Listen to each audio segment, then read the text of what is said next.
Hello दोस्तों, आप सभी को स्वागत है प्रगति इन लाइफ में। दोस्तों, एनटीपीसी का स्नातक और गैर स्नातक स्तरीय का जो कि सीबीटी 2 का दोस्तों ये पेपर है। 13/6/2022 का दोस्तों पेपर है। तो दोस्तों, डेली प्रीवियस क्वेश्चन देखने के लिए सबसे पहले मेरे चैनल को सब्सक्राइब कर लीजिए, क्योंकि दोस्तों डेली अपलोड किया जाता है। चलिए स्टार्ट करते हैं दोस्तों। देखिए, पहला क्वेश्चन है कि एक समबाहुभुज के प्रत्येक आंतरिक कोण का माप 168 डिग्री है, तो इस बहुभुज में कितनी भुजाएं होगी। तो देखिए, सबसे पहले दोस्तों कि बहुभुज का प्रत्येक आंतरिक कोण का सूत्र होता है n-2 इंटू 180 डिग्री वाटा n हो गया। क्या हो गया दोस्तों? n हो गया, जिसमें कि प्रत्येक आंतरिक कोण का माप दिया गया 168 डिग्री, जिसका निकाल लीजिए, n का मान निकाल लीजिए, बहुभुज की संख्या निकल जाएगी। चलिए, ऑप्शन नंबर सी इसका करेक्ट आंसर है। अगला क्वेश्चन है कि दो विभिन्न हिस्सों में नव वर्ष को अलग अलग नामों में मान्यता मनाया जाता है, तो निम्न के साथ सुमेलित करें। तो इसका जो कौन सा करेक्ट आंसर दो, ऑप्शन नंबर थर्ड। देखिए, पहला का क्या होगा दोस्तों? थर्ड होगा। क्या होगा? विशु यानी विशु केरल में है, उसके बाद पुथांडु तमिलनाडु में है, गुड़ीगाज ये जो है ना महाराष्ट्र में है, और पोइला बोईशाख ये जो पश्चिम बंगाल में है। ऑप्शन नंबर थर्ड इसका करेक्ट आंसर है। चलिए, अगला क्वेश्चन है कि भारतीय शास्त्रीय गायक पंडित जसराज इनमें से किस घराने से संबंधित है। तो दोस्तों, पंडित जसराज जो है ना किस घराने से है, इसका जो करेक्ट आंसर है ऑप्शन नंबर बी है। क्या है? ऑप्शन नंबर बी, मेवाती घराने से। क्या है? मेवाती घराने से। चलिए, अगला क्वेश्चन है कि एकाधिकार तथा अवरोधक व्यापारिक व्यवहार अधिनियम किस वर्ष में पारित किया गया। तो दोस्तों, एकाधिकार और अवरोधक वाणिज्य व्यवहार अधिनियम 1969 में पारित किया गया। चलिए, अगला क्वेश्चन है कि जब यूनिवर्सल में ऐसे कितने अक्षर युग्म मौजूद है, इनमें से प्रत्येक के बीच शब्द में उतने ही अक्षर हैं जितने उनके बीच अंग्रेजी वर्णमाला के क्रम में है।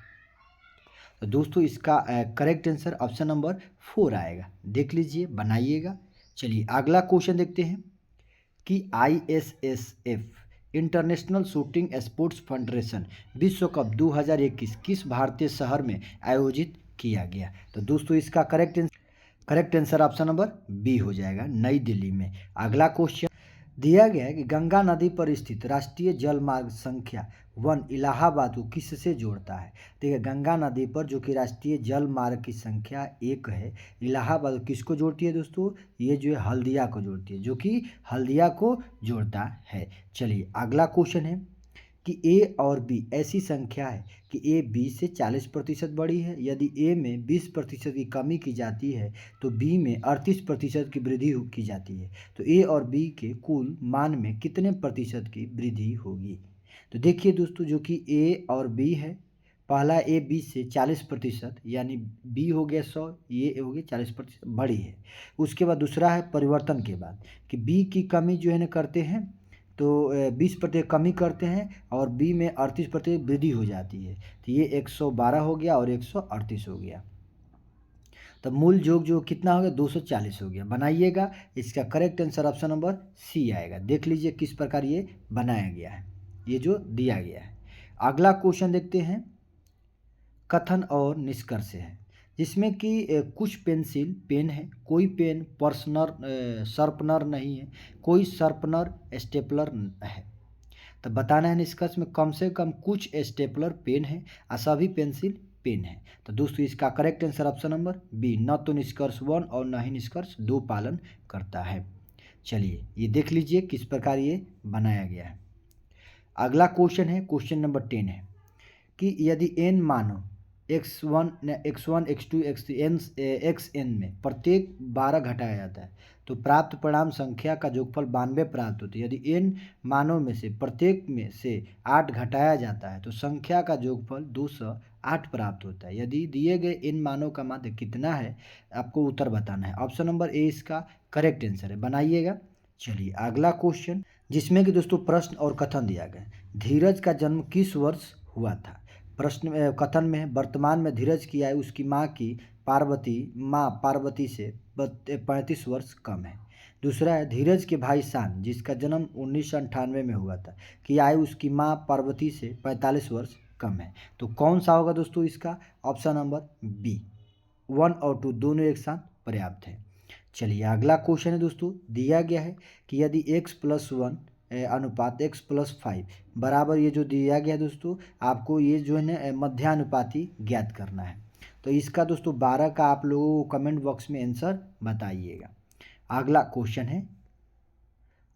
है दोस्तों, क्वेश्चन नंबर 13 है कि दिया गया है कि किसी वस्तु को 211.20 रुपये में बेचने पर एक व्यापारी को 12% की हानि होती है। यदि वह इसे इतना में बेचता है तो उसका हानि प्रति लाभ क्या होगा? Option number D correct answer होगा। देख लीजिए किस प्रकार ये बनाया गया, बनाइएगा दोस्तों। चलिए अगला क्वेश्चन है, क्वेश्चन मार्क के स्थान पर क्या आएगा? रीजनिंग से है, तो ये बनाया गया है, इसका correct answer option number A आ जाएगा। चलिए अगला दिया गया दोस्तों, एक निश्चित कूट भाषा में इसको इस प्रकार लिखा जाता है, तो ब्यूटीफुल को कि इसका कोड क्या होगा? तो देखिए ब्यूटीफुल को दोस्तों इसका कोड ऑप्शन नंबर ए होगा। क्या होगा? ऑप्शन नंबर ए। चलिए अगला क्वेश्चन है कि कथन सभी बकरियां जानवर है, कुछ जानवर मांसाहारी है। निष्कर्ष है सभी बकरियां मांसाहारी है, कुछ जानवर बकरियां है। तो इसका जो करेक्ट आंसर है केवल ऑप्शन नंबर डी। चलिए अगला क्वेश्चन है, क्वेश्चन नंबर 17 है। कथन है दोस्तों, ग्राहक मोबाइल ऐप्स का उपयोग करके कैब का बुक कर सकता है। धारणा, लग्जरी कारों की बिक्री काफ़ी हद तक बढ़ जाएगी। और दूसरा है ग्राहकों को कम भुगतान करना होगा। तो इसका जो correct answer option number third. चलिए अगला क्वेश्चन है, क्वेश्चन नंबर 18 है कि सी ए की माँ है, के एच की पत्नी है, आर के का भाई है, आर पी आर का पिता है, सी पी से क्या संबंध है? इसका option number B correct answer है, पत्नी, जो कि रीजनिंग से ब्लड रिलेशन से। अगला क्वेश्चन दिया गया दोस्तों, ये दशक में तमिलनाडु महिलाओं को नवीनतम कृषि तकनीकों और जैविक खेती में प्रशिक्षण हेतु शुरू की गई एक परियोजना की। तो ये आपको बताना है TNAWA का पूरा नाम क्या है? तो option number D Tamil Nadu women in agriculture है। चलिए अगला क्वेश्चन है कि तेलंगाना राज्य निम्नलिखित में से किस राज्य से अलग होकर बना है? तो तेलंगाना राज्य दोस्तों किससे बना है? ये जो आंध्र प्रदेश है, ये 2 जून 2014 को, क्या है, 2 जून 2014 को बना, ये 29वां राज्य बना है। चलिए अगला क्वेश्चन है, तो दोस्तों ये 20 क्वेश्चन कंप्लीट होता है। वीडियो अच्छा लगे तो लाइक सब्सक्राइब शेयर जरूर करें। जय हिंद, वंदे मातरम।